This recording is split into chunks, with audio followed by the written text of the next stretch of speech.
حضرت عمر بن عاص رضی اللہ تعالیٰ عنہ نے مصر خود فتح کیا تھا، خود فاتح تھے. حضرت عمر نے انہیں گورنر مصر بنا دیا. ان کا بیٹا ایک عام آدمی کے بیٹے کو کہنے لگا چلو اپنا اپنا گھوڑا دوڑاتے ہیں، بھلا کون جیتتا ہے.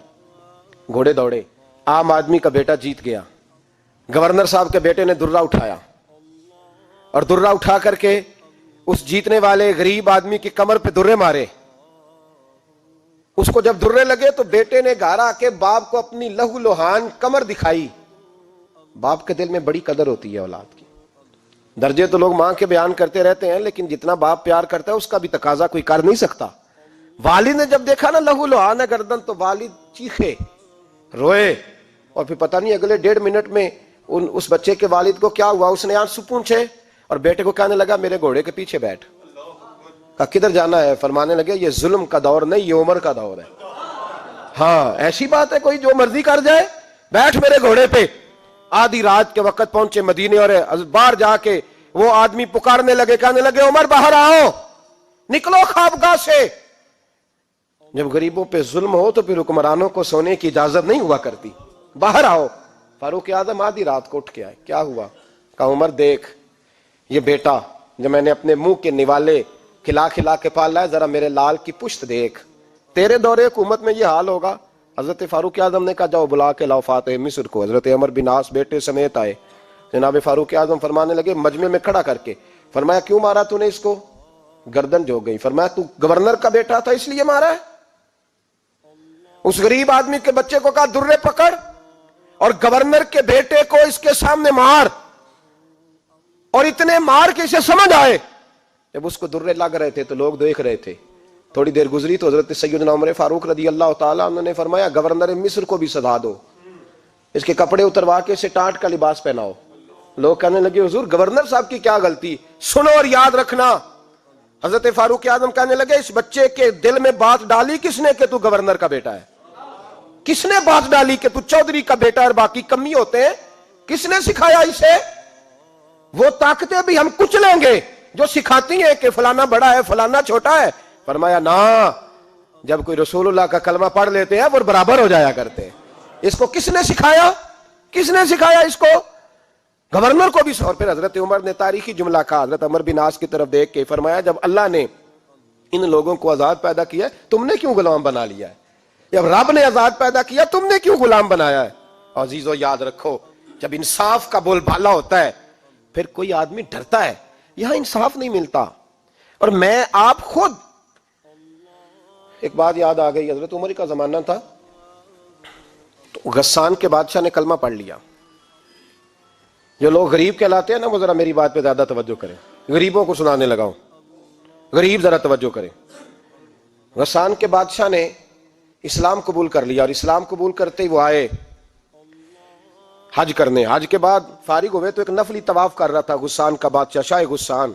آج تو خانہ کعبہ میں بھی وی آئی پی پروٹوکول ملتا ہے، آج تو مسجد نبی میں بھی وی آئی پی پروٹوکول ہوتا ہے. یہاں آ کے بھی، یہاں بھی اور دیکھتے صحیح تو کھڑا کہاں ہے. یہاں بھی پولیس والوں نے بازو پکڑے. سوچو تو صحیح، یہ حال کر دیا تم نے مذہب کا.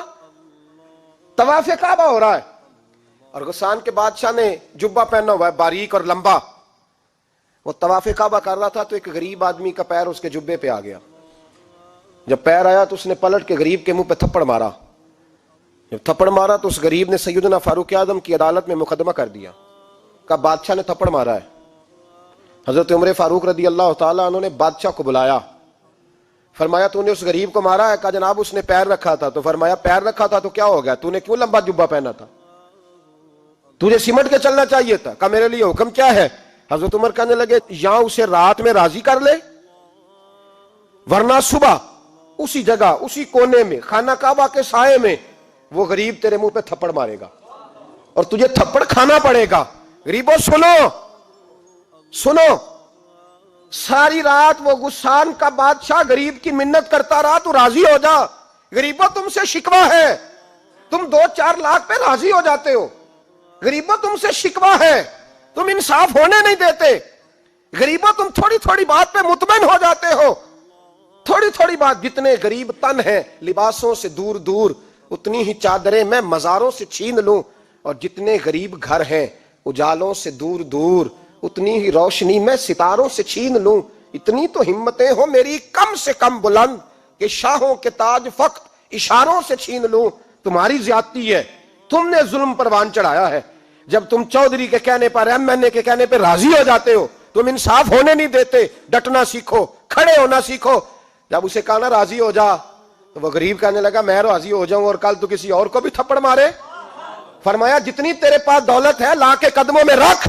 ہم دولتوں کی پرواہ اس لیے نہیں کرتے کہ ہم نے محمد عربی کا چہرہ دیکھا ہوا ہے. اب میری نگاہوں میں جچتا نہیں کوئی, اس لیے کہ جیسے میرے محبوب ہیں ویسا نہیں. تم اثر لینا چھوڑ دو, تم اثر بڑا لیتے ہو. ہاں تمہارے اوپر چیزیں اثر انداز ہوتی ہیں, اس لیے انصاف نہیں ہوتا. ڈٹنا سیکھو, کھڑے ہونا سیکھو. جو بھائی ڈٹ جاتا ہے نا وہ بڑے کمال کر جایا کرتا ہے. ساری رات مناتا رہا. حضرت عمر سے کہنے لگا وہ نہیں مانتا, تو جناب عمر کہنے لگا پھر تیاری کر لے. ہم بادشاہ نہیں دیکھیں گے, دولت نہیں دیکھیں گے, ہم رسول اللہ کا دین دیکھیں گے, ہم نبی پاک کا نظام دیکھیں گے. وہ بادشاہ رات کو دوڑ گیا, بھاگ گیا, جا کے عیسائی ہو گیا. لوگوں نے کہا اتنا قیمتی آدمی عمر نے ضائع کر دیا. فرمایا چپ کرو, میں نے کوئی چیز ضائع نہیں کی, میں نے تو اپنے رسول کا دین بچا لیا ہے.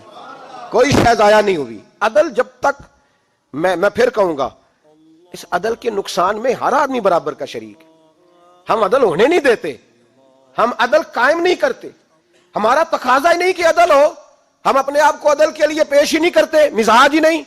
حضرت علی المرتضیٰ ایک جری انسان تھے, اور وہ علی تھے جن پر انسانیت رشک کرتی ہے. اور مولا علی وہ ہستی تھے کہ میرے مصطفیٰ کریم صلی اللہ تعالی علیہ وسلم نے فرمایا اس کے دیدار کو تو فرشتے بھی آیا کرتے. اتنا بڑا آدمی, اور پھر امیر المومنین خلیفۃ المسلمین حضرت علی. خود مولا علی نے حضرت قاضی شریح کو قاضی بنایا, چیف جسٹس بنایا, اپنے ہاتھوں سے تعیناتی کی. حضرت مولا علی رضی اللہ تعالیٰ عنہ کی زرہ گم ہو گئی. کافی دیر گزر گئی تو ایک یہودی کے پاس وہ زرہ آپ کو نظر آئی.